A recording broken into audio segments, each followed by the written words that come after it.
Okay, I'm opening up my Adobe Fresco app and had something open already. Sneak peek. I want to show you how to get started on your lines drawing sheet. We'll start from the beginning. You can go ahead and open up this current screen size because we don't need to worry about customizing for this exercise. And then you're going to locate the universal insert a picture icon, which is over here on the left. Choose your photos, and you should have already downloaded all of the images over here. The first one is just kind of like a intro card, but it gives us a chance to look around a little bit. So you can see on here it gives you the corners so that you could adjust the size if you wanted, but we don't need to do that. Up in the corner you could also flip it or mirror it, but we don't need to do any of that stuff. This fits just perfect, and that's happy. These are PNGs, these files, so they're going to force you to add a new layer when you go to draw on it. You can see over on the side here, this little layer popped right up, and that's going to be a pain in the butt later. So I'm going to show you how to fix that next. So now let's add one of the layers that actually we're going to draw on. So here we go.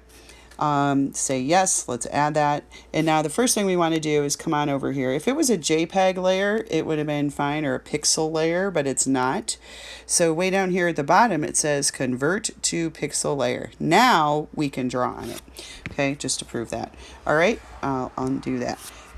Let's choose a pixel or a vector brush. I'm pretty comfortable with the pixel brushes, so I think that I'll take one of those. I have some in my favorites. You should experience and experiment with all kinds of brushes, okay? And the more you play with this program, the more comfortable you'll get with it. And so I'm going to be mixing assignments up, and sometimes you'll have a choice, one or the other. This one is a perfect one for practicing lines. Okay, so you can practice and play with your pressure sensitivity. Vertical lines go straight up and down, but they can have a little bend to them. You can also pick up different, what was I going to say? Oh, I got distracted by that. I wanted to get a charcoal brush. Sometimes it's hard for me to read and do and talk all at the same time. Okay, they don't have to be perfectly straight. And as you're reading and looking, you know, you're checking out different things that the brush will do. That's awesome. All right. I'm not really getting into the nitty gritty of these directions. We're going to do this together as a class. This primarily is for this video is if you need a little help when you're working on your own, or if you miss class and you need to catch up. Now I just noticed something interesting that happened. When I inserted the second picture, it didn't quite cover up my lines from the first picture, and that is silly. So I'm going to transform this layer by making it a little bigger. No. That is a case where I would have wanted, I'll just delete it. I'm going to want to transform that photo. Isn't that silly? After I just got done saying you wouldn't need to. That's okay. There we go. Okay, so same thing here. Although one of my favorite things about using Fresco is that you can very easily zoom in and turn it just like if you were really drawing. Oh, I forgot to convert it. Did you see that? So here, no problem. Oh, I love Photoshop. So now I'm going to click on the more options, convert to pixel layer. Now I'm good to go. Oh, that's cute. So now I'm going to make some pattern and repetition out of this little flingy shape I'm doing. Okay, with a charcoal brush. That's so cute. All right. So now I have a decision to make, because let's just pretend for a moment that I have gone through and finished this first of all, and then also that I've done all 6 of the sheets for this assignment, and I've really taken my time. I've set up my music and done some distracted doodling and drawing and really just gotten all into this, and you know, we'll talk about that in class like I said. So excuse me, now what I want to do is go one layer at a time, okay? And using this little eyeball right here, just turn them off. Look at my layers. Let's pretend that was one. You know, I can turn this one off and look at it and figure out which of my drawings is the best, most awesome, most creative, most everything, right? And that's the one that I want to turn in for everybody to see and for me to see and for the grade and all that. Okay, so you're picking your most bestest. All right, so we're going to export. And right here, you want to publish and export. Now, you don't want to choose quick export. You want to choose export as. Okay, here you have much more control. So we don't want to leave that as my document with a random number.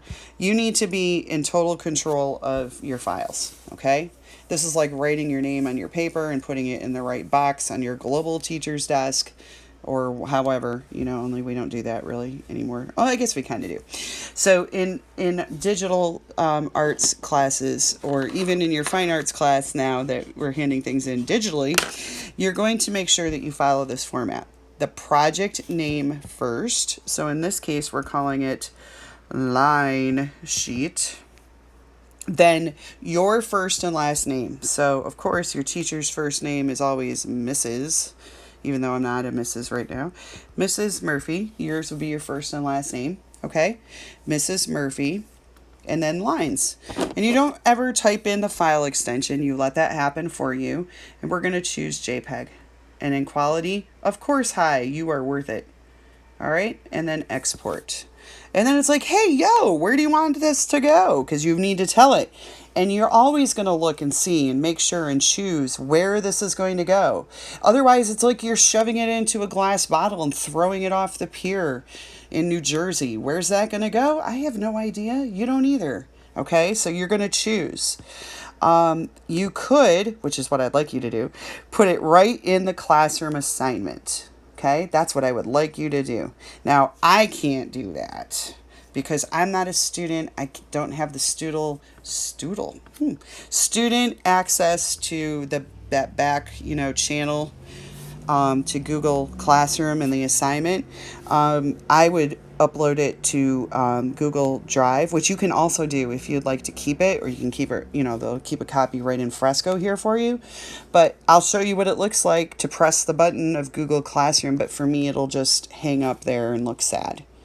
Okay, yours will look much better. I am confident.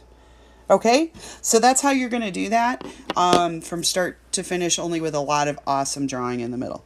When you have uploaded it, then you're going to hike on over to Google Classroom. You can check and make sure it got submitted, and you are going to do the Google Forms self-eval. Every drawing or project that we do in here has a Google self-eval that goes with it every time. Every time. It usually only has like 3 or 4 questions, sometimes even less, but every time there is a Google form self-eval. So head on over there and do that when you're done. And those two things together, let me know that you're finished, and I can grade it and give you feedback, and it'll be awesome.